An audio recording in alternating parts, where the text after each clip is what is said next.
warahmatullahi wabarakatuh. Sebelumnya, Waalaikumsalam warahmatullahi wabarakatuh.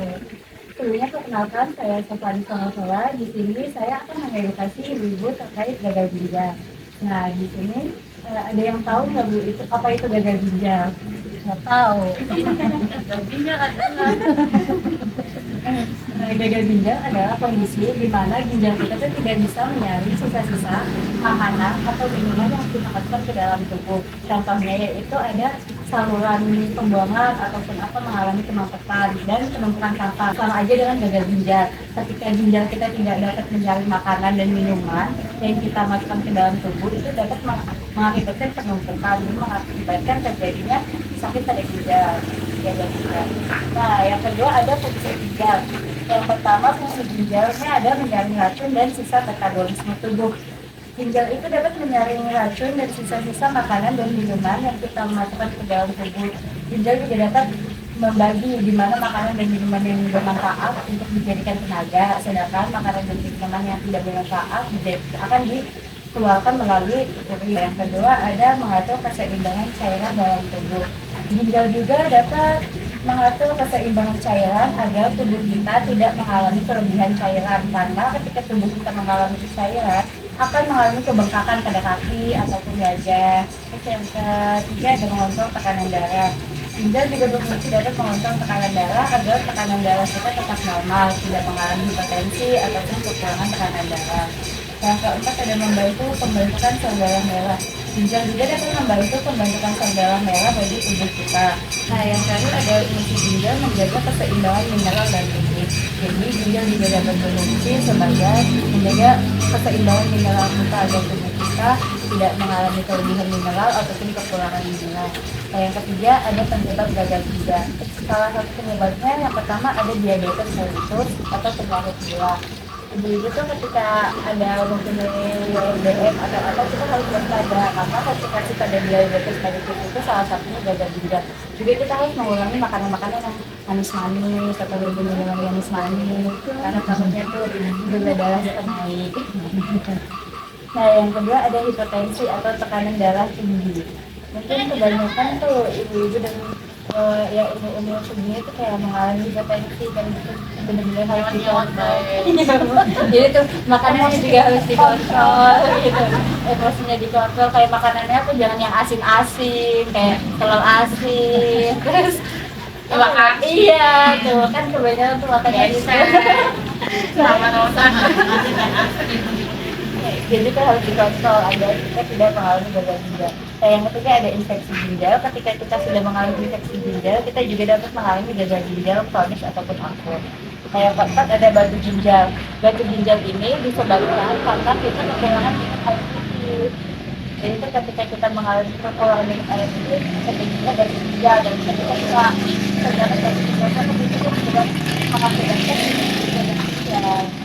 Kelima ada penggunaan obat tertentu secara berlebihan. Nah, contoh di sini tuh obat berlebihan atau obat-obat yang tidak sesuai dengan dokter itu kayak ada yang kan tuh di TikTok, di Facebook kayak obat-obat langsing apa itu tuh kayak kita percaya gitu. Oh, kayak ini tuh cepet langsing nih, ayo kita beli ini. Padahal obat-obat tersebut tuh dapat merusak ginjal kita. Ya, tidak boleh. Nah, yang terakhir ada gaya hidup tidak sehat. Untuk gaya hidup tidak sehat itu kayak kurang olahraga, makan makanan yang tidak bergizi seperti makan makanan yang instan. Terus ada minum minuman manis, bukan pola tidur kita juga kurang. Terus di sini ada gejala yang perlu diwaspadai kita ketika tubuh kita mengalami hal-hal tersebut. Kita harus mewaspadainya karena takutnya kita terkena gagal ginjal. Yang pertama, mudah lelah dan lemas. Ketika kita melakukan aktivitas seperti biasa ataupun kita tidak melakukan aktivitas berat, tetapi tubuh kita mengalami lemas atau lelah, kita harus mewaspadainya. Kita harus mengajukan ke fasilitas kesehatan. Yang kedua, bengkak pada kaki dan wajah. Bengkak pada kaki dan wajah ini mungkin ketika ibu-ibu pergi jalan-jalan lama ataupun kayak jauh kan mengalami kebengkakan, tetapi kebengkakan tersebut tidak ini sembuh-sembuh tuh udah lama. Nah, kita tuh harus waspada, takutnya itu gagal ginjal. Yang ketiga ada mual dan muntah. Hal dan ini tuh mual muntah tuh kadang-kadang tuh kita ini nggak sih kayak mewajarkan kayak oh mual muntah tuh karena Masuk angin. iya kecapean, masuk angin. Padahal belum tentu mual muntah itu hanya terjadi karena kecapean atau masuk angin. Itu juga penjagaan gejala yang harus diwaspadai tapi tidak. Nah, yang keempat ada nafsu makan menurun. Ketika nafsu makan menurun itu kayak kita tuh kayak makannya tuh ini nggak mau makan. Ketika nggak mau makan tuh mending kita memaksakan tubuh kayak makannya porsi makannya dikurangi, cuma tuh sering atau enggak kita makan buah atau makan biskuit gitu. Setidaknya ada asupan yang masuk ke dalam tubuh kita. Kayak kan ada sesak nafas. Ketika kita mengalami sesak nafas ini itu ke fasilitas kesehatan aja dia pasti gitu biar pasti takutnya tuh ada kerusakan pada ginjal ataupun ada penyakit PPOK. Terus ada urin berbusa atau berkurang.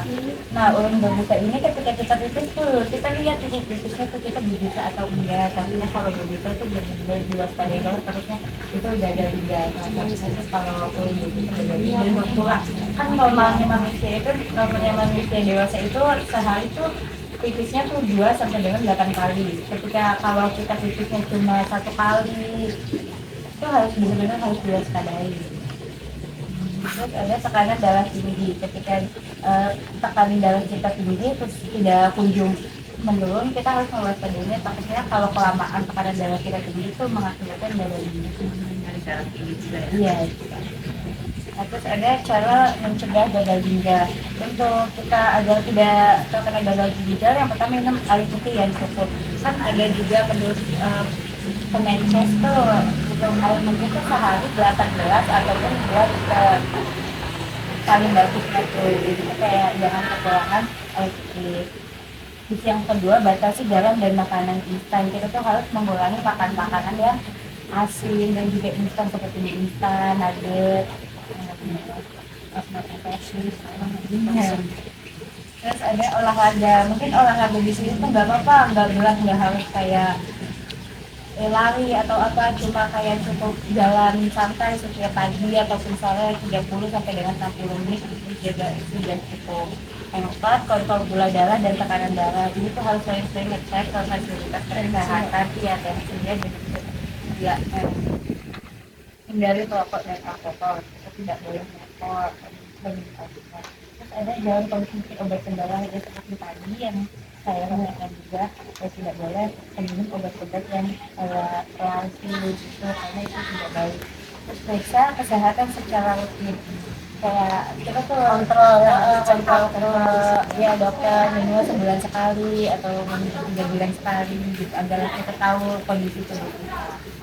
Ketika kita mengalami gagal ginjal tersebut, pengobatan yang pertama itu pengaturan pola makan. Itu pola makannya sesuai dengan kesehatan yang sempurna, harus karbohidrat sesuai, terus mineral, vitamin dan juga protein itu juga harus sesuai. Nah, yang kedua ada obat-obatan. Kita juga bakal dirasakan obat-obatan oleh dokter ketika kita mengalami gagal ginjal agar kerusakan ginjalnya itu tidak semakin parah. Nah, ketika gagal ginjal tersebut semakin parah, salah satu pengobatannya ada cuci darah. Cuci darah itu dilakukan seminggu 2 sampai dengan 3 kali. Itu sakit, gitu kan, kayak makanya kita mending menjaga ginjal kita dibanding kita harus cuci darah. Ketika cuci darah juga udah gagal dilakukan ataupun ginjal juga gagal, kita harus membantu ginjal atau transplantasi ginjal. Dan transplantasi ginjal itu kan benar-benar harus dicari yang cocok bu, kayak ginjal orangnya tuh harus sehat, terus harus sesuai dan sebagainya. Kayak mending kita menjaga kesehatan gitu, menjaga ginjal kita, ginjal kita dibandingkan kita harus mengeluarkan ini. Sayangnya ginjal Anda mulai sekarang deteksi dini dapat mencegah komplikasi serius. Ada yang mau ditanya ini?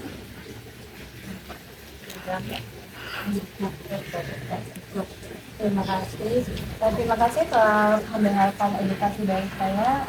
Apabila saya ada kekurangan, maaf. Wassalamualaikum warahmatullahi wabarakatuh.